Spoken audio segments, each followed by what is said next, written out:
What's up and welcome back to the Kind of Funny Gamescast for Thursday, June 13th, 2024. Of course, I am your host, Tim Geddes. I'm joined by the new face of video games, Blessing Adeoye Jr. Good day, Tim. And the big daddy himself, Greg Miller. Good day, Timothy. Good day to you both as well. I've been looking forward to this day for a very long time because me and Bless are going to talk about Sonic Cross Shadows. Some freaks. Some straight freaks up in this place. This might be a historic moment because it is the first time in history that at a preview event, we later heard that the PR people were asking around and were like, hey, Tim and Bless wouldn't stop laughing during the demo. That's amazing. Did they like it or did they hate it? You're going to have to listen to this to find out, everybody, because this is the Kind of Funny Gamescast where each and every weekday we come at you live talking about video games, what we thought about them, predicting some stuff. Whole bunch of fun discussion topics. Whatever is hot and trending in the industry,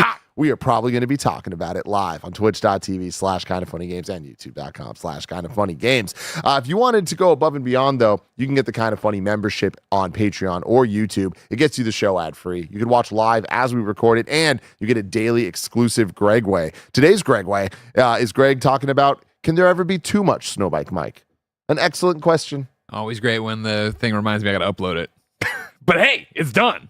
Content's there. The content is there. It's being beamed to the sky shortly for you guys. And hey, you already got a Dragon Ball Z Sparking Zero preview roundup on Kind of Funny Games Daily. The Bless got to talk about some of his thoughts. And then up next, we have Greg, Mike, and Joey playing some of that sweet, sweet Fallout 76.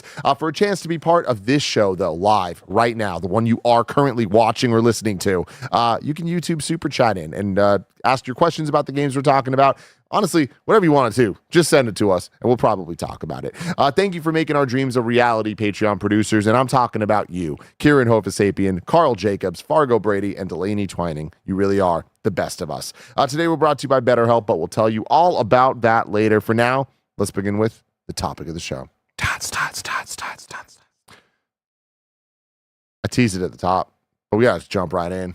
Sonic Cross Shadow Generations. Bless and I both got to play 3 levels of this game. Yep. 2 Sonic levels, 1 of the Shadow levels. Bless, what'd you think? It's so funny because like we played right next to each other, and I think I might have started first. And I remember I started off and I looked over at Tim's screen.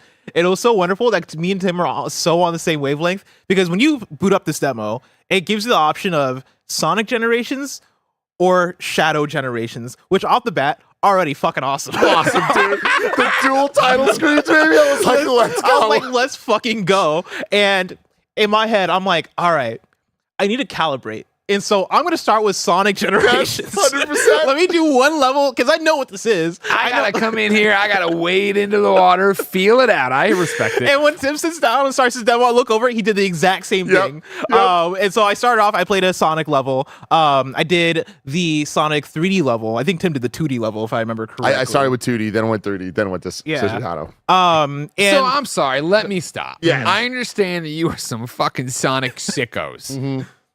What's going on? I want everyone under. I know because I've talked to you and I also pay attention to the industry. But this game already came out, but now they're doing the thing where they're doing 2 of them. Yeah, about a decade ago, Sonic Generations came out, and many would say it broke the Sonic cycle. This is the game. This is a good one. This was the good one. This is the one that until Mania, everyone was like, no, Sonic Generations though. That one was great, and it really was, and it still is. Okay. Sonic Generations was a celebration of Sonic's past, and the conceit of the game is that it was classic Sonic meeting modern Sonic. So it was going through all of the most iconic levels from all of the different Sonic games of the past. And you'd play through the level as classic Sonic in a more 2D fashion, and then you'd play through the same level in 3D as modern Sonic. Now they are remastering that game, but they're also adding Shadow Generations, which is very similar to Mario 3D World plus Bowser's Fury. Okay. So it is a separate experience. It's a brand new game that is probably not going to be like a full video game type thing, but it's going to be a sizable chunk of game. Yes. And so, thank you.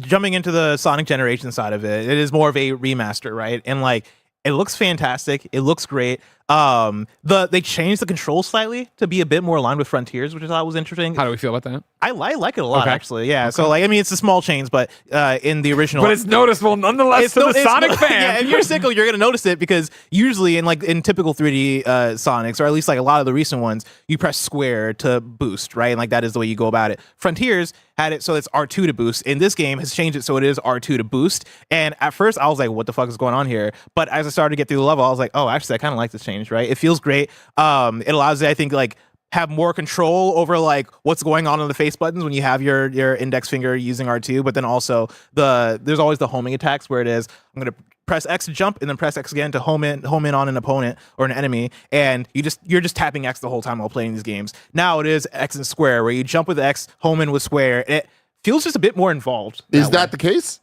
For me, it was. So here's the thing: the controls are very interesting. So like you're saying, R2 now allows you to do a lot of the spin dashy stuff or the homing things, depending if you're playing the classic or modern. You can change all this in the options, by the way. There's different control modes. And also, I feel like the more traditional way also works. Even they just added the functionality to R2. They didn't take it off of the normal face buttons. But what was interesting to me is two things. One, they added the drop dash from Mania. So when you jump as Sonic, if you hit the spin dash button, when you land, you're automatically spin dashing, which is a very, very welcome addition to keep the momentum going. So it's not that awkward jump, land, have to charge up and go. You can kind of just keep moving. But what I thought was weird, and maybe this was just a settings thing, but Sonic to me, homing was XX, Shadow was X squared. Oh. I'll tell you what, guys, this is changing the game. Honestly, it does kind of change the flow of everything. Yeah, no, it must have been some kind of control scheme thing because for me it was I kept trying to press square to boost, was not working. Okay. Like I had to press R2 to boost.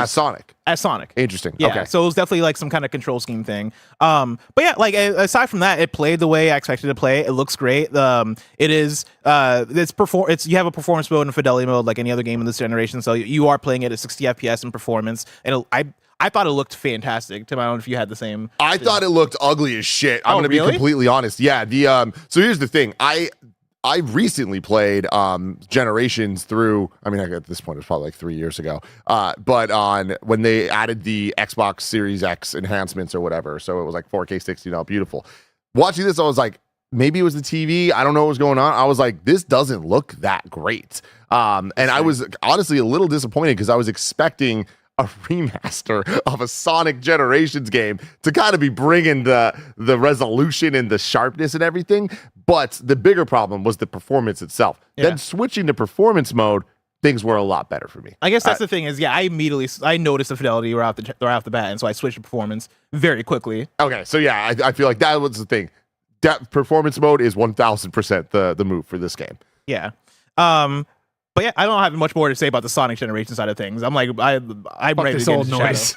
I mean, it's good old noise, though. That's the thing. Now, I will say it's funny because Sonic Generations, I love it dearly for what it is. And I think one of the coolest things is how much of a celebration it is of Sonic, good and bad. But it tries to make even the bad as good as it can be in terms of like pulling from some of the less fun games and like finding the fun in the new levels and the music remixes and everything. It's so good. But playing Mania and like how I know a 2D Sonic should play, it can be a little bit hard to like kind of adjust. I do think that the enhancements they're making with the R2 and even the drop dash and things we've been talking about, I'm excited to play through Generations again. I think that this is going to be the definitive way to play, and that excites me. But the real star of the show is Shadow Generation. Yeah. And one more thing I want to mention with Sonic is that there were moments of slowdown that I experienced in like the super actiony moments. And that was a thing that made me go, huh, really? That's what I'm talking about. On the PlayStation 5 like, what in are we performance doing? mode. Why is there slowdown in some of these moments? But yeah, no, Shadow the Hedgehog was definitely the star of this thing. I started off on Space Colony Arc, Act 1. And it's crazy how much this worked for me, even acknowledging what it is. Like, I was talking to you, Tim, about this, that I think this is feasibly the only way we would have gotten a new Shadow the Hedgehog game. And it's crazy how much it feels like it just functions as that. It is taking the mechanics of a Sonic Generation, adding in some more things. And so like you have a like a chaos control mode that you can go into to sort of slow things down.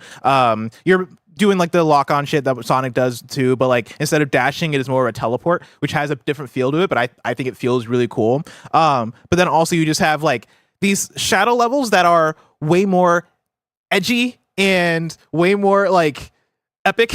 And you know, like you're looking at Space Colony Arc, and like it takes place in space in like this like fucking industrial like space station type scenario. And the level was fun. It was long. And it's I think it being new Sonic content is really like the main thing of it, right? You just have way more levels, new levels that you haven't played before. And I had a blast playing it. There's one blast. There's the 3D blast. There was one point during the level where like shit starts to fold in on itself, like Inception type shit. And I like look over to see if Tim's caught up yet. And I'm like, I can't. In my mind, I'm like, I can't wait for Tim to get to the place where I'm at. There was like 4 times that I literally like was playing. I look over you and you're literally just looking at me, waiting for me to get to different parts. The shadow content in this game is phenomenal for fans of Sonic the Hedgehog. That's a big caveat there, right? No, I mean, if you're listening and you're dialed in, this is what it's all about. This is a dream scenario. I cannot believe how hard they are going with this.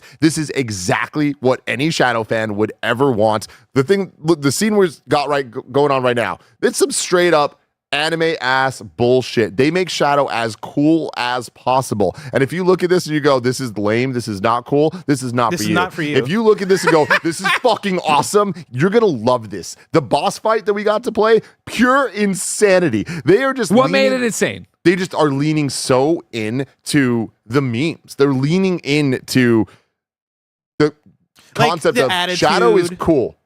Okay. How do we just let Shadow be cool? What are the most insane lines of dialogue he could possibly say? You got to bring up what I know, slacked like, so Roger. the boss fight starts, right? And the boss fight is against like this big tentacle creature that I believe has showed up before in other games. Yeah. And it starts off at the very start.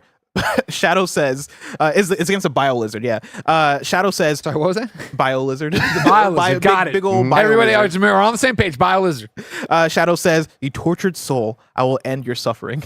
And then that's how the boss fight starts, and you go about it. All right. That's what we're talking about. It's just leaning into that type of like, what? Oh my God. It's so silly, but like it knows exactly what it's trying to be. And it's leaning into the most fun parts of 3D Sonic games, in my opinion. And the Shadow Generations part feels like the most refined version of 3D Sonic I've ever played. Yeah.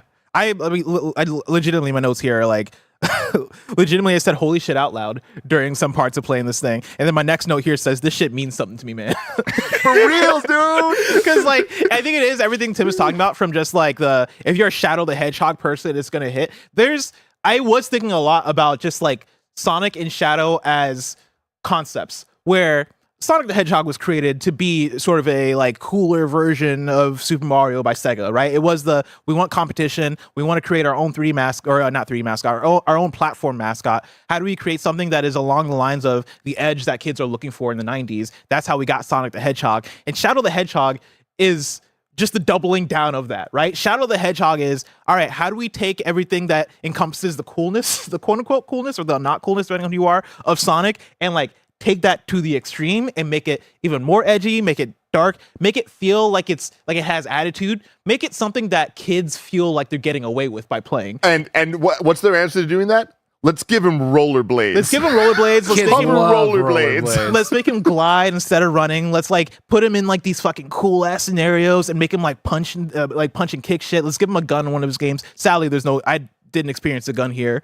Remember, the director confirmed he doesn't have a gun because he himself is a weapon. He himself is a weapon. And right now, Kevin has pulled up this is the scene I was talking about earlier, where it's like, look at this. Shit is folding in on itself. That's awesome. And like, again, this shit means something to me, man. It's just cool as hell, man. Like and this part was where the level to me really kind of stepped up, where I was like, oh, whoa, they're doing some crazy shit with this. And like, I'm very excited to see where they take this, of like what homages to other levels from the past we're going to get here, because it is Shadow Generations. And like, it's funny to think about Shadow not having as many playable experiences in the past, right? Like compared to Sonic, who's been in a million games. So I feel like they're making all the right calls with this so far. Yeah, I would say like Sonic Generations gameplay, I think translates so well to the Shadow stuff too. Like really, it is a few tweaks here and there, and all of a sudden it feels, you're playing the same game, but it feels like a different game, right? It is the Mario Bowser's Fury type thing where it is, oh yeah, like this works. You're adding in more content here, and I cannot wait to get into it. Question I have is more back of the box stuff.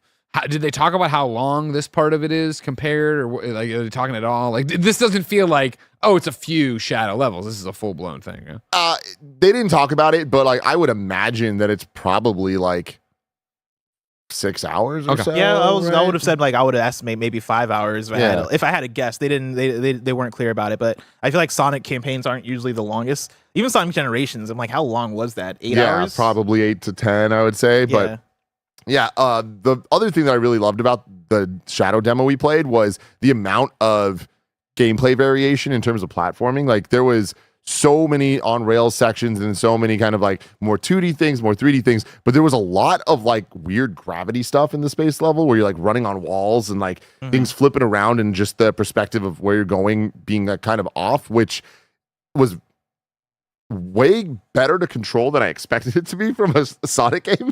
Yeah. I was like, I felt in control of Shadow the entire time, which is a highlight and not always the case in these games. The level also felt very long. I don't know if you felt that too. Oh yeah, but for sure. It felt super meaty in a way that I liked, right? Like, I don't know. I like the direction they're taking it. I like everything they're doing with it. Like it's what I would want out of I guess out of what this is, right? Like a Shadow the Hedgehog campaign for this. It's doing all the things that I need. Like the questions I have are what do the other levels look like? Are we getting variety in terms of levels, or are all of them going to look like this?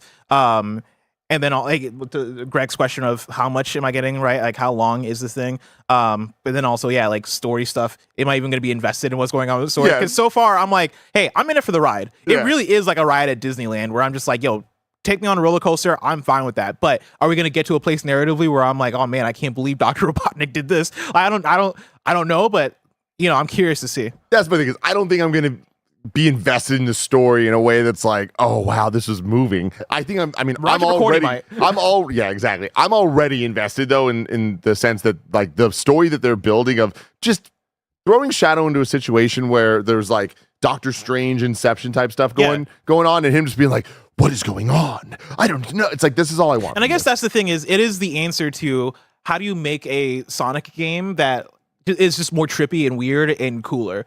You just throw in Shadow and like call it a day. And that really is what it feels like, right? It does just feel like DLC for Sonic. That is, what allows us to get crazy with some of the level design. And that's exactly what they're doing. And for me, it's working. I go back to kind of what you were saying at the top of it with Sonic Generations, where it's not like the most high fidelity thing, right? But like, I like the style of it. I still love how it looks visually, even without being like, this is not something I'm showing my friends to go, here's the power of the PS5 by any means. But it looks fucking fantastic just from a style perspective, which I like. Yeah. Really, really excited for this one. It's coming October 22nd, so we don't have to wait too long for it. You guys put it on your fantasy critic team? Absolutely not. No. No. That much No. Only Sonic sickos will review it, right? So yeah, but even then, like, there's enough going on that I don't think it's going to review that well. Okay. Like, I mean, the performance alone, I think, is kind of like guys, like, what are we doing here? And again, the demo unit, the TV we're on, there's so many factors at play there that like I'm not writing it off yet, because I do love the way that original Generations plays on the Xbox currently. So I imagine they'll iron that stuff out to an extent. But I also can guarantee there will be slowdown in the final version. Oh, yeah. Even on the PS5. All right. Enough of the Sonic sicko stuff, everybody. Bless. Yes. Let's get real. Metaphor. ReFantazio, which we had to hear Kevin say earlier, and it was the best moment of my day. He sounded so concerned. He was upset saying let's not throw stones at Kevin, all right? People are wilding out with fucking game titles right now. No. That's not on Kev. That is definitely talking shit about the name of this game. But hearing Kev's heartbreak as he's reading through it, syllable by syllable, like, why the fuck would they call it this? Well, I can tell you. Anyway, name aside. Uh-huh. What'd you think? What'd you see? Did you play? Yeah, I played. So the demo I played of Metaphor ReFantazio, where there was essentially 3 demos in one, each 15 minutes, showcasing like a different aspect to combat and a different aspect to the game. It's crazy how much this is straight up just Persona. You know, like it's taking all the mechanics, the combat system, the way that you're summoning these archetypes, which are basically just the personas. The archetypes have different types to them, which are just arcanas, right? There's so many things that are direct persona mechanics, but given their own identity in Metaphor ReFantazio. And I'm not mad at it whatsoever because I think it works. And I'm very excited to get a different flavor of this exact game style. Atlas is so dang good at what they do, right? Like the turn-based combat, the systems, the dungeon crawling, exploring, it's all there, and it is just as fun as it is in a Persona, and it is tweaked, and certain things are added in ways that do make it feel like this is potentially going to be a step forward, at the very least from a gameplay perspective, to set this up, right? If you're somebody who is unaware about Metaphor ReFantazio or doesn't know what it is compared to Persona, right? Persona is like the going to high school, I'm making a group of friends, I'm building relationships with people in town, but then also I go into like these mind dungeons of people and I'm trying to change people's hearts. Metaphor ReFantazio is way more... It's awesome. Shut up. I know it's awesome. I know it's awesome. Okay, it's no Sonic the Hedgehog, but okay. Oh, exactly. Metaphor ReFantazio might be the Shadow the Hedgehog to Persona. Yeah. Okay. Tim's interested. You piqued my interest. It is way more on the traditional like medieval fantasy side of things. It is people are speaking in Shakespearean language and whatnot, right? It is like the monsters feel a bit more like, or like the setting, I guess, just feels a bit more medieval in a way. But the thing that got me from off the bat was kind of like just the story setup. As the person from Sega was doing like or setting me up for the preview, they had mentioned that like, this Metaphor in this world, they call their monsters humans, and like, kind of went off, and I was like, oh, interesting. Like that was one thing that kind of where I was like, oh, that's cool. Like I like that they're calling We're the monsters humans. We're the humans, yeah. We're the monsters. But early on in the demo, there was also like this setup of the characters in this world telling the story of like a fantasy world that is akin to our real world, which I thought was very fascinating. They talked about like they're telling stories of towers of glass that reach the sky or whatever, right? Kind of like being an analog to like skyscrapers. But then they also have this idealism that is attached to it, where they talk about like, this fantasy world not having discrimination. There's equality for all because they don't have like this world of fairies and different types of creatures and all this stuff. And the way they talked about it, has me so fascinated on where they're taking that idea in the game, especially with their monsters being called humans. I'm like, this is really interesting. And so off the bat, I want to know more about that. I didn't get much more of that from my demo because again, the demo was focused way more on combat. And I really enjoyed what was there as far as like the dungeon crawling stuff. So one thing they've added here that's very different from Persona is that there is a bit of like hack and slash gameplay to the dungeon crawling. If you see a weak enemy, you can like straight up just take it out by like doing just action combat real time. If you see like let's say an enemy that is on a similar level as you can like start off with the hack and slash stuff to sort of initiate the combat, and then you press a button and like the Y button if you're playing on an Xbox controller, and that like will summon your squad to then go into this turn-based battle and like that Persona type setup that you've seen from those games. Style. Yeah, and that's the thing is what Persona 5 brought in terms of style, Metaphor ReFantazio is doubling down on in its own way. You look at the font, you look at the UI, you look at the flair, you look at when it goes from one person's turn to the next turn. Like there's this cool effect where it goes from like your turn to the enemy turn, or the enemy turn back to your turn, and there's like almost like a rotation in the UI, and it's so hard to describe. It actually is what just happened there. That looks super cool, especially when you have the sound design attached to it. It all flows so well, and it all looks so cool. There you go. Kevin has it up. Oh, I also want to shout out the soundtrack because like it's different, but it got me hyped. This sounds like some Greg Miller shit. This is a dude hollering.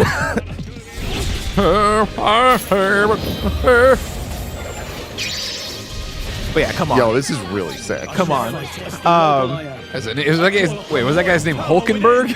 I mean, that's the thing. A lot of the characters are. That comes over vibe to is all right, cool. Hulkenberg or whatever it is. Again, result screen, very Persona, but they find a different style to it. The monsters or the ability. There's some abilities in here that are straight up just like things from Persona. I think Tarukaja was an ability, and if you played Persona, you know what that is. Yeah. But yeah, I had such a fun time with this one. We got some super chats here about Go this. for it. Opponents Prime says, is it as sexy as Persona? We bumping uglies or what? Oh, I mean, if you're talking about sexy in terms of relationship stuff, I didn't get any of that. Again, I'm sure if the demo focused more on overworld stuff or social stuff, I'm sure you're gonna have romances. I'm sure you're gonna have that stuff, but I didn't get to see any of that.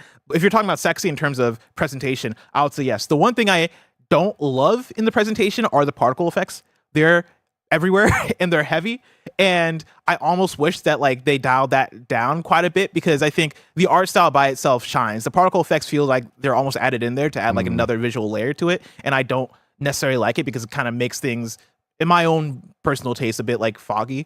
But aside from that, like, yeah, I think the style is there. Another thing I want to shout out, in this game, you have a way of getting from place to place in like in like this hub thing that you're in. So like you have this hub that is a big vehicle that is traveling around, and it has legs. And it does. yeah, and like you can like place a point on your map to go to, and the vehicle will like, you know, crawl there. But as it's going, you have like these options for social things that you can do to pass the time. So you can talk to characters, you can read a book, you can do whatever. And that is sort of how they're taking care of like some of the hub stuff.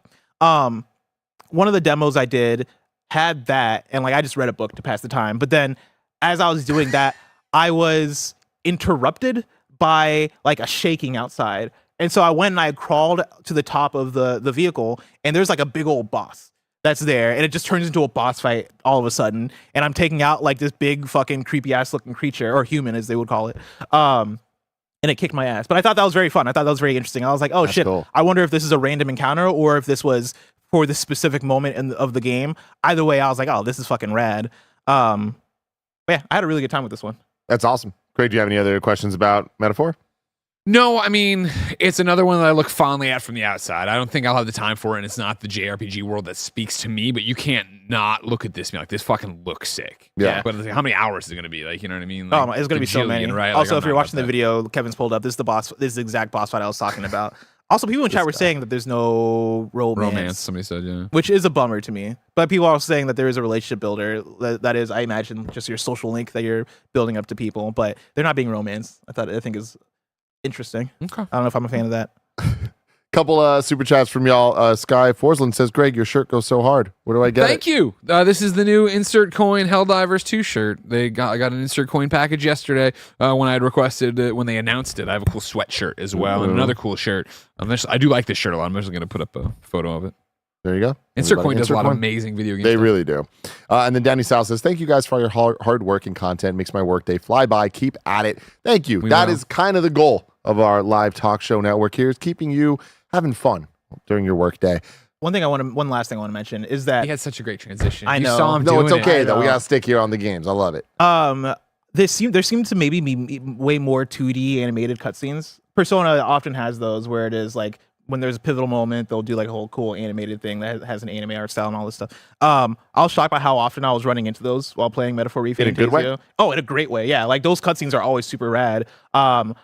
Maybe that was just for where I was at in the demo, or I don't know. They're going to have way more of those sprinkled throughout the game. I hope they do, because they look really cool and it's always fun to get there. But yeah, that's one thing I wanted to mention. Well, I love that. You know what else I love? Your support with the Kind of Funny membership that gets you the show ad-free. But for everyone else, here's a word from our sponsors. This episode is brought to you by BetterHelp. This year is going by so quickly. I'm literally getting married this month, so I know all about that. When life goes so fast, it's important to take a moment to celebrate your wins and make adjustments to the rest of your year. Therapy can help you take stock of your progress and set achievable goals for the next 6 months. Therapy helps you find your strengths so you can ditch the extreme resolutions and make changes that really stick. Some of my best friends use BetterHelp and love how helpful it can be for learning positive coping skills and how to set boundaries. It empowers you to be the best version of yourself, and it isn't just for those who've experienced major trauma. If you're thinking of starting therapy, give BetterHelp a try. It's entirely online, designed to be convenient, flexible, and suited to your schedule. Just fill out a brief questionnaire to get matched with a licensed therapist and switch therapists anytime for no additional charge. Celebrate the progress you've already made. Visit betterhelp.com/kindafunny today to get 10% off your first month. That's BetterHelp, HELP.com/kindafunny. And we're back, everybody. Greg, Yeah. I want to get you off the bench here. That's New Worlds. Aeternum. Just ignore the A, Aeternum. You know what I mean? The Amazon MMORPG that's been out on PC for quite some time, finally making the jump to the place where the real players play, PlayStation and Xbox, and Steam, actually. When this went through and we were booking, hey, let's, book appointments or whatever, and I was leading the charge on this, they were like, it's the MMORPG, it's very action RPG-like. I was like, this is up my alley. And I remember streaming this with Snow Like Mike, if you could toss it up, Kevin. And so years ago, because again, this game's been out forever, me and Mike jumped in, played a day of New World, and I remember being like, I enjoy this, but I'll wait for it to come to console. I think there was rumors at that point, everything else. And it turns out that this is actually Lost Ark. I had never played New World. You're seeing footage of Lost Ark, that other Amazon game that came out right around this Amazon game. And I was like, well, how was I so confused on that? I was mind boggled for a while, because I'll tell you what, when you're expecting Lost Ark and you sit down for New World, I was like, holy shit, this is insane. They changed everything about this game. This is nothing like I remember. Did you really not play? I swear I have flashbacks of us playing New World. That's because, Kevin, if you throw it up, the Jabroni Boys did play a lot of New World. Mike, Nick, and Andy did play it on a New World. Kevin did as well with them. When I referenced this game to Mike, he of course understood exactly what I was talking about, that this is the game you guys played. He said that they sent Kevin for like an entire stream to chop wood, and then they never went back to the game, so it was a waste of time for that. Do you remember that, Kevin? I was about to say, when you brought it up, I was like, man, I'm so excited to chop more wood. Yeah. And then I showed the first video, and I was like, this isn't what I remember. I'm glad we clarified that. And so there is a stream that I found a clip of like everyone at Kind of Funny plays New World. So there must have been a big stream where everybody jumped in and did a bit of it. But I must have watched this and remembered that it was coming to console or whatever, and also watched it and didn't think it looked that good, and I bounced, right? So imagine my surprise if you want to go to the real trailer for this 2024 game now, of course, because this game originally released in September 2021, Kevin. They put out the new trailer. They talked about New World Aeternum, and I got to go play it. And aside from, well, this isn't what I thought it was, because I was thinking of Lost Ark, I was also pleasantly surprised by how well it runs, how fun it is, how colorful it is, and how this is... right now, if this was to drop, Fallout 76 on the side, Starfield on the side, I'd want to run all this with. I said this in Dragon Age when me and Andy were doing the reacts to Dragon Age and watching the presentation. I said when it got to combat, I was like, damn, everyone, and I referenced an embargoed game. I'm like, everyone played Kingdoms of Amalur Reckoning and loved it years ago, and now has grown up and is making games and using that combat system. New World Aeternum here feels so much about like what I loved about Kingdoms of Amalur, where it is a cool, colorful world. This version of the game adds a whole bunch of NPCs and quest lines and things that make it feel more, as I've been led to understand by reading about it, more like an actual ARPG, an actual, hey, you're out there and it's telling you a story and doing the damn thing. Jumping in, I create my character, extensive character creator, really cool stuff you can do and jump in there, right? I wanted to go be the ranger, which is basically their rogue, their archer, right? Jumped in, did that, had the green hood, named her Taylor Swift, gave her blonde hair. I'm off to the races. I'm having a great time, Tim. But then to get in the world and have it be that I'm engaging and I'm using a spear as my secondary weapon, primary weapon, the bow and arrow, hang back, shooting these colorful characters, doing the damn thing, getting that MMO quest line of, go talk to the character, go kill this amount of things, come back, drop the thing, get the gear, do the loot. What I was finding is, as I leveled up, of course, you're leveling up your character, but then also leveling up your skills of what weapon you're choosing. So at any time, you can switch to a different weapon class, right, and start really investing in that, which is something I always loved about Kingdoms of Amalur. I was wowed by the gameplay of this and the world they've created. And again, it's been 3 years in the making, so I should be. Again, I'm not saying I'm into this and I'm going to have this like touching story experience, but it's something I'm going to want to sink a lot of time into, as long as when we get to October 15th, Dragon Age isn't on top of it. This isn't there. Whatever. Exactly, right? I got to go out to get ready for the birthday. But they were doing really fun stuff with the narrative, and so I'm not equipped to speak about how different this is in the New World experience. I am equipped to give you a whole bunch of factoids about the New World experience. Hit me, Greg. Are you aware that, first off, New World right now, which is out, they've given it controller support. This Amazon game isn't on Luna. I was like, oh, I got the Luna controller. I should kick the tires on this. And I went and I'm like on Luna. Well, first I was like, how do I get the thing stuck to my phone? Okay, I did the thing. Then I'm like, no, not there. I Google, just no, it's all I found. I'm like, how? That sucks. Well, there's mouse and keyboard to start. And I think that's still the primary way. That's where we're also going to get into some stuff here if you want. All right. Again, I'm not ready to tell you the differences. I'm ready to tell you as God's preferred people, the console race. I jump into this game. Thank you very much, Kevin. Feel that it's an action RPG. I'm doing the leveling. I'm doing the stuff. I'm going through. I meet this awesome NPC, Grace O'Malley, lovable Irish lady out there. She's out there slaying. She's got a great accent. I'm like, I want to run with you forever. I'm questing. I'm doing the damn thing. I'm seeing the other. We didn't group up with other people, right? But I'm seeing the other players in this giant line that are playing with me. They're there. You could, like for what you could do in the future with this MMORPG.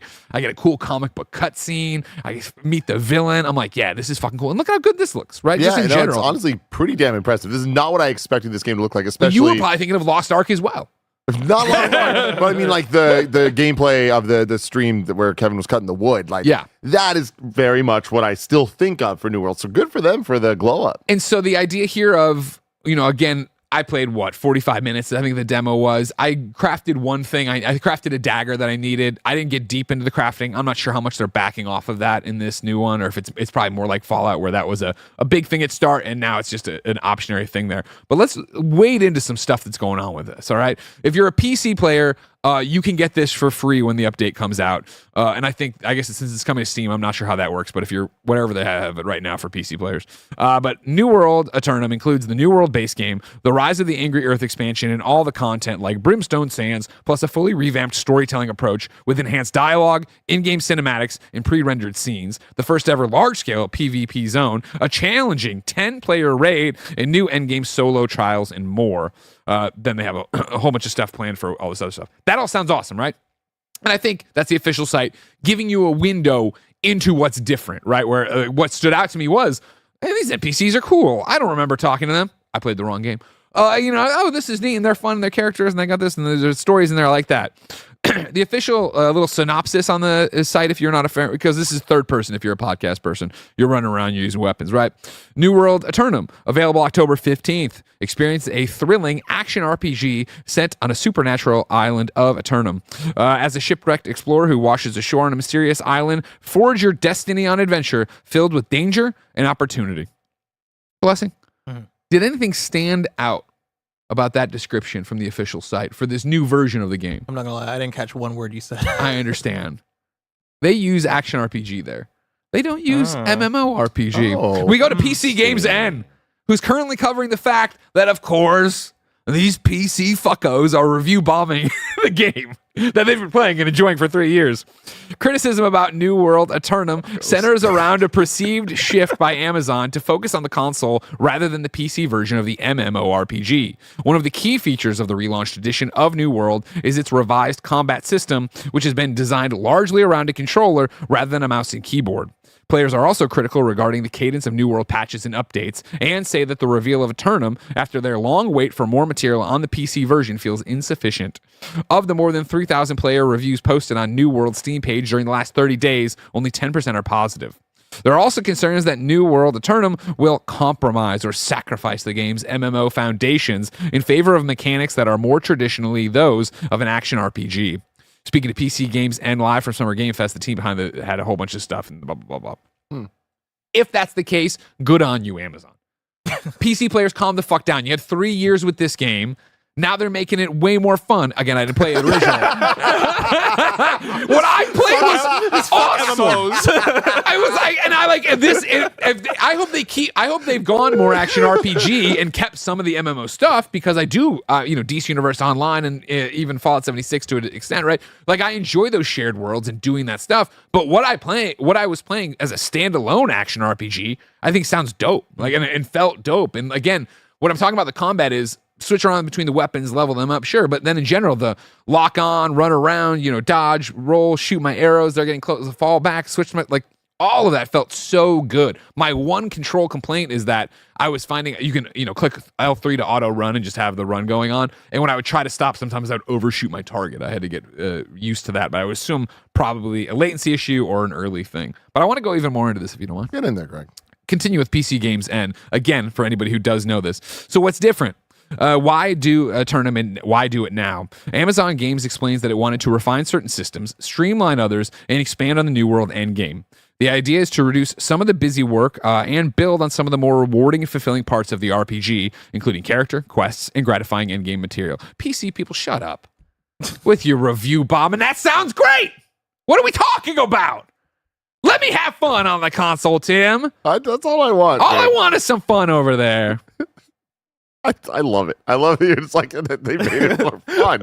They're changing the core of the game.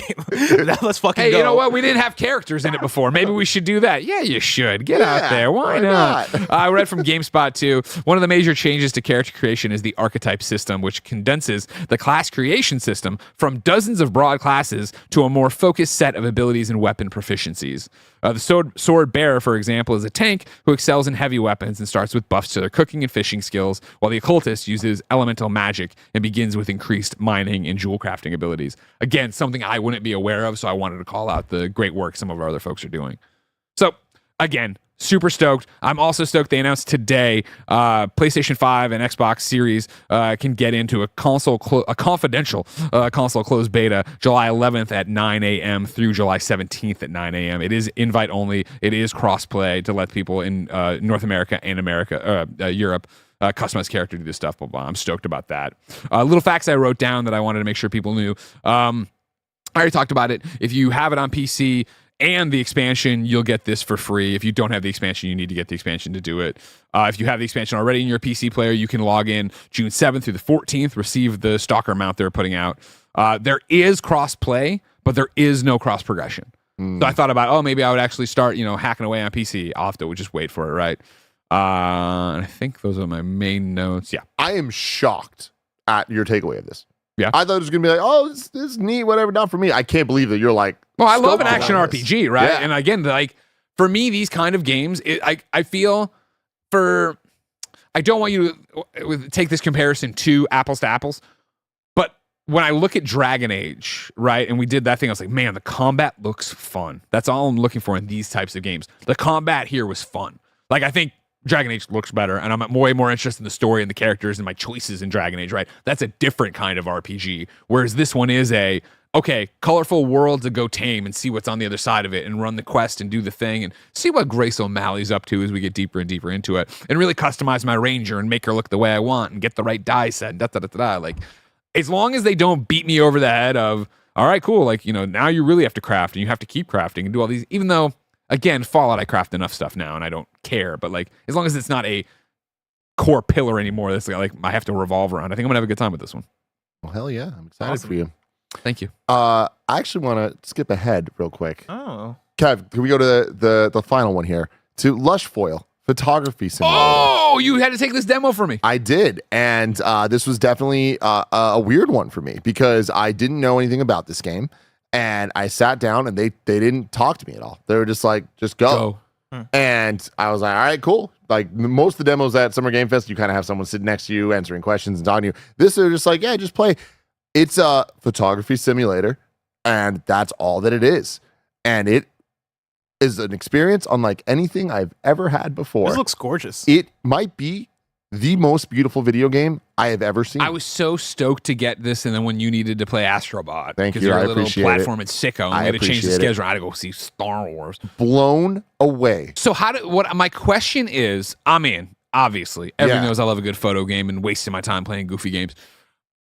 How do you set off? It's not open world, I assume. No. So there's it's very minimal, like very minimalist. There's just a screen with like different photos of different areas. There's Italy, there's Japan, there's West Australia, like a whole bunch of these beautiful places. And then you just load in and it just pops you into like these hiking trails essentially.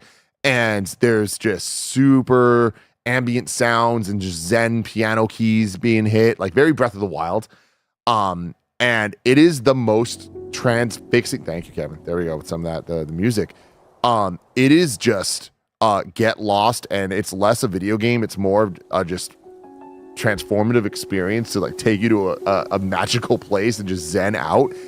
You walk around with your camera and you're just taking pictures, and it is incredibly realistic. You pull the camera up and you see all the focusing things of the camera. I don't know the actual terms for camera stuff. Really? I'm an idiot. I know I thought you would. I should, but I don't. But all the UI of a camera, like you can see here, the little focus points, right? And it functions just like a DSLR camera, where the trigger button is like the button you press on the camera that takes the pictures. You're doing great. Don't worry. You're doing great. Not the shutter, not the shutter, but like the button that activates. Or are you talking about the button that focuses? Yes, you know, and you push it all the way in and it takes the picture, but if you hold it like halfway down, it kind of does that focus thing. It does that here. And there's like more of an autofocus thing, or you can like really manually get in there. Like it's very much a photography simulator. So are there objectives, or is it just go and take photos and then you have an album? Or? That's the thing, is because they didn't like talk to me really, I was just kind of, and I got so in that I didn't even want to ask questions. Yeah.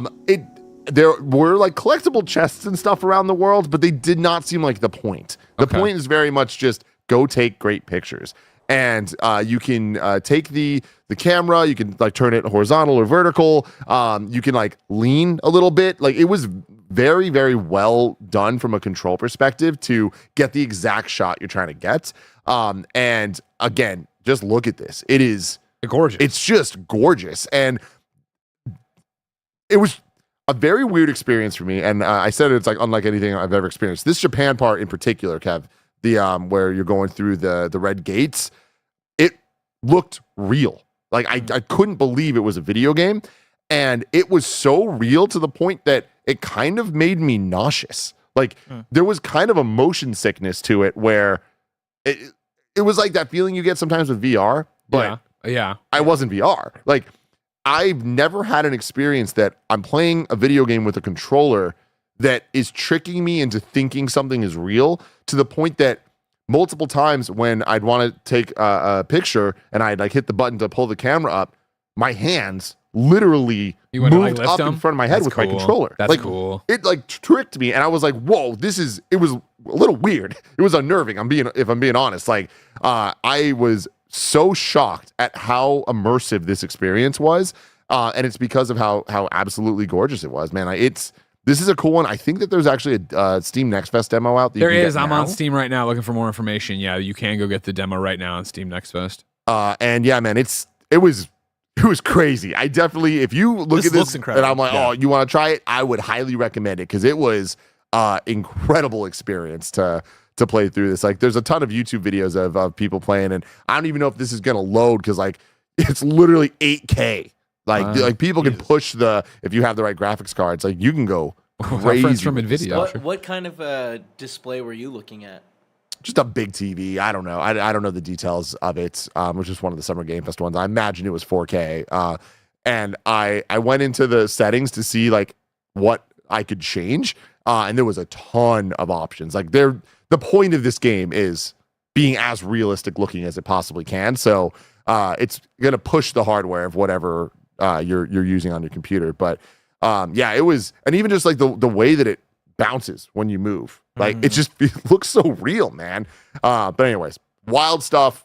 Video games are cool. No release date, right? Just this coming soon on Steam, made by the developer Matt Newell, published by Annapurna, all the PlayStations, all the Xboxes, and PC, of course. Yep. Did you get a feel for FPS?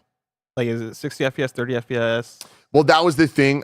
Again, it made me motion sick. Yeah. Like a couple times, and I think a lot of that had to do with the frame rate. There seemed to be a lot of options to be able to change stuff with, like, it wasn't as clear as just like fidelity mode, performance mode. It was a lot more granular than that. And as I started messing with the settings, if anybody is listening to this from Annapurna, I apologize, because I do think I totally messed up their situation, because I was trying to get it to the frame rate to be higher, to like kind of smooth it out so it didn't make me feel so like so I do not know the answer to that. Gotcha. But the frame rate was an issue because it made me kind of sick. But again, it all just kind of like, it's just a weird experience, man, that I feel like I can't put into words how it's going to make you feel. I just feel like if you have a good computer, give this thing a shot, because it was a wild experience. That's awesome. So that's Lushfoil Photography Simulator. To close out the show today, Bless, you talked about this already a little bit on Games Daily, but for the people that are just listening to Gamescast, I need to know, Does Dragon Ball Sparking Zero live up to all of your hopes and dreams? I think it might. I think it will. Like I got to be part of the first group playing this at Summer Game Fest, and it was super exciting because as they were introducing us to it, they gave us their little presentation, and they mentioned that because we're the first group, that I was like got to be one of the first people in the West outside of the company to get their hands on the game. And when they said that, I was like, again, this means something to me, man. Hell yeah, because dude. I was such a Dragon Ball Z like video game person as a kid, right? Like This means something to me. I love it, dude. I love it, dude. Like I played Budokai 1, 2, and 3. I played Tenkaichi. I would say Tenkaichi 3 is one of my favorite fighting games of all time. And playing this, right? Like it feels right. It looks incredible, and the ways that they're talking about that they're talking about it and the modes that they have in it so far are speaking to what I think this game needs to be. And what that isn't necessarily the best fighting game of all time, right? Like what I told Mike earlier is that as I was playing this demo, I had an epiphany that what Dragon Ball Z Budokai Tenkaichi games are, what Sparking Zero isn't Dragon Ball Fighters, it's not Street Fighter, it's not Tekken, it's not about how good the fighting game mechanics are. These games are more so what WWE games are to WWE fans, where it is about how good can you make a game that is about making action figures fight each other, right? Like, what are the options that you can give people to relive their favorite matchups or relive their favorite moments in the story? How can you cater to the fans of Dragon Ball Z as best as you can? And that goes back to what I enjoyed so much about playing Tenkaichi as a kid, is that it felt like I was playing the anime, right? Being able to Dragon Ball, the Tenkaichi series was like, those were, for context, people who don't know, right? Sparking Zero is the successor to the Tenkaichi series from PS2. That series of games was one of like the classic 3D arena anime fighters that really put like this genre of game on. And so it is, you are behind the back, you are flying around an arena and you're fighting against another character, and you have like this full range of movement, and you're busting out supers, you're doing all this stuff. And when I say it feels like the anime, it just feels so like, you know, free, and you can teleport, and it feels like you can really role play doing all these things that you would in the show. Dragon Ball Sparking Zero for me captures a lot of that. They talked about a couple of the different modes. There's episode battle, there's custom battle, and then they allowed us to play just regular offline battle. Episode battle is sort of your story mode scenarios. You have 8 different characters they can choose, and you're going through all their different stories in the show. That one is interesting because that'll have cutscenes that are recreated from the show, and in that mode you can make a choice of, or you have certain situations where you can make the choice of what to do. So early on in Dragon Ball, the example that they gave in the presentation was early on, one of the first villains of Dragon Ball Z is Raditz, who arrives and is like trying to fuck shit up. He like kidnaps Goku's son and flies away. And in the anime, Goku and Piccolo go together to take him out. In this, you have the choice of whether you want to go by yourself as Goku or go with Piccolo, like in the show. And based on your decision, things will happen differently. Greg, you want to hear something crazy? Yeah. Like Piccolo, it's like pickles. Vegeta, it's like vegetables. Raditz is like radish. Yeah. Every Saiyan They're has all a name. vegetables. Every Saiyan has a name that's vegetable name. So Goku's actual name is Kakarot, like carrot. Carrot. When you say Piccolo, what do you think I think of? Dixie Chick song. Piccolo player in the marching band. It's a sad song. Dude dies in Vietnam. I also know if Piccolo is based on pickle. I think Piccolo is based on the instrument. Because I think the vegetable thing is just for the Saiyans. That's what they're calling out. The chat's saying it's about that. Hey, man. Learn your vegetables, everybody. Sorry, Bless, not to interrupt. No. But yeah, like you have, Kevin has it pulled up here, right? Where you can go it alone. Go it alone. That cannot be, that has to be a typo, right?